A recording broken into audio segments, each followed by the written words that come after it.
पाहिजे.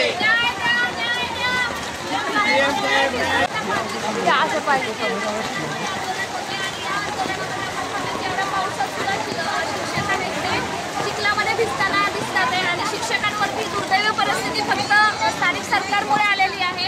कारण जो काही गलथानपणा आहे शासनाचा तो आपल्याला इथं कुठंतरी असताना दिसत आहे. वेगवेगळ्या योजना होतात आहे परंतु शिक्षकांवरती ही परिस्थिती येते. ज्या शिक्षकांच्या हातात उद्याची पिढी घडणार आहे त्यांच्या बाबतीमध्ये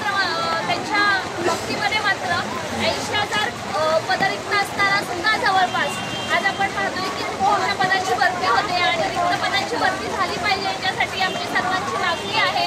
परंतु हातामध्ये अजून काहीच लागत नाहीये. त्याच्यासाठी आझाद मैदानमध्ये आंदोलन होत असताना सुद्धा केसरकर साहेबांना अजून जाग येत नाहीये. आमची हीच मागणी आहे की प्रलंबित शिक्षक भरती आचारसंहितेपूर्वी पूर्ण करा. त्याचबरोबर मराठी माध्यमांच्या ज्या कमी जागा आलेल्या आहेत त्या एवढ्या पुढारावलं आहे त्याच्यामध्ये जास्तीत जास्त यायला हव्यात. त्याचबरोबर विनामुलाखत राऊंड आहे. सेकंड फेजमध्ये काही असं ऑप्शन देऊन तो लवकरात लवकर लागला पाहिजे आणि 10% जागा कपात जी शासनाने केलेली आहे ती लवकरात लवकर व्हायला पाहिजे आचारसंहितेच्या पूर्वी. आणि त्याचबरोबर ज्या काही आपण पाहतोय की रिक्त अपात्र गैरहजर म्हणजे थोडक्यात काही तर शिक्षक भरती विशेष शिक्षक भरती आचारसंहितेपूर्वी पूर्ण झाल्या पाहिजे अशा आमच्या मागण्या येतात. या मागण्या घेऊन आम्ही आज 2 दिवस झाला आझाद मैदानवरती आंदोलन करतोय परंतु अजूनही शालेय विभागाला जाग येत नाही आणि अजूनही आम्हाला न्याय मिळाला नाहीये. एवढं सर्व होत असताना सुद्धा शिक्षक भरती कुठं तर पाण्यात भिजताना दिसते आणि ते त्या आज आमच्या शिक्षकांना सुद्धा जी मिळालेलं आहे याला फक्त जबाबदार स्थानिक सरकार आहे आणि लवकरात लवकर शिक्षक भरती पूर्ण करावी अशी आमची मागणी. राज्यघटनेच्या कलम 21A नुसार शिक्षण हा बालकाचा मूलभूत हक्क आहे आणि मग आपल्या राज्याचे माननीय शिक्षण मंत्री दीपक केसरकर साहेब यांनी सांगितलं होतं की 30,000 जागेच्या आम्ही पहिल्या टप्प्यात शिक्षक भरती करत आहोत. परंतु आतापर्यंत केवळ 14,000 जागा भरल्या आहेत आणि उर्वरित 16,000 जागा कधी भरणार याबाबत ते ब्रही करत नाहीत. त्यामुळे या ठिकाणी आझाद मैदान या ठिकाणी मुंबई या ठिकाणी 2 दिवसापासून आपल्या युवा शिव युनिटी फाउंडेशन तर्फे या ठिकाणी आझाद मैदानावर आंदोलन चालू आहे. भरपूर प्रमाणात पाऊस आहे तरी सुद्धा या ठिकाणी आंदोलन हे त्याच गतीने पावसाप्रमाणे सुरू आहे.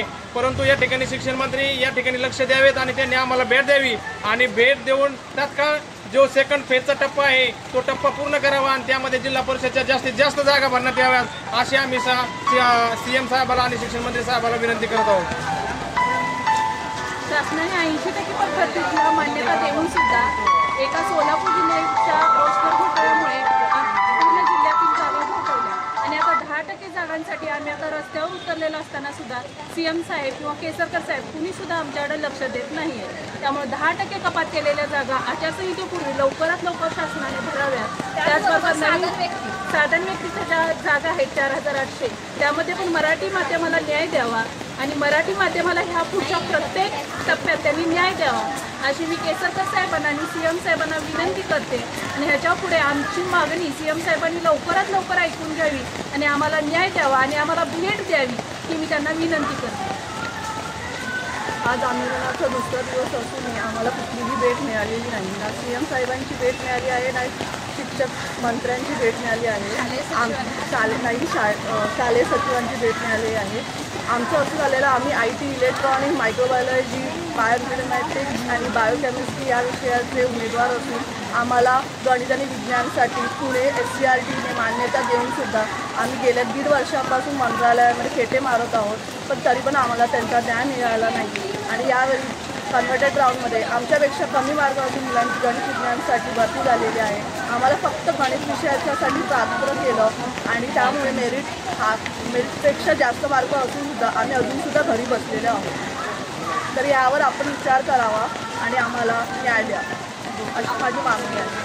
पूर्ण करा, पूर्ण करा, शिक्षक भरती पूर्ण करा, पूर्ण करा, पूर्ण करा, शिक्षक भरती पूर्ण करा, न्याय द्या, न्याय द्या, CM साहेब न्याय द्या, न्याय द्या, न्याय द्या, CM साहेब न्याय द्या, भेट द्या, भेट द्या, CM साहेब भेट द्या.